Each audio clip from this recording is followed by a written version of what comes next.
রাজার ঘরে ছোট রানী এলো পদ্মাবতী। রাজার আরো 6টি রানীর ছিল না সন্তান, পদ্মাবতীর কোলালোতে মিলল সমাধান।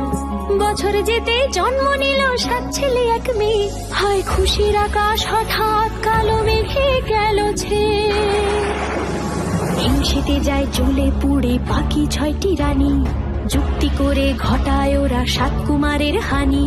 সুযোগ মতো 7 ছেলেকে মাটিতে দেয় পুঁতে, বাঁচে একা পারুল ওরা পায় না তাকে ছুতে। ধাইমা বাজায় সেই মেয়েকে বড় করে তোলে, 7 ভাইকে পায় যে পারুল 7টে চাপা ফুলে। এত কিছুর পরেও রাজার বিপদ যে কাটে না, সূর্য নগরে সুখের সূর্য আর ওঠে না।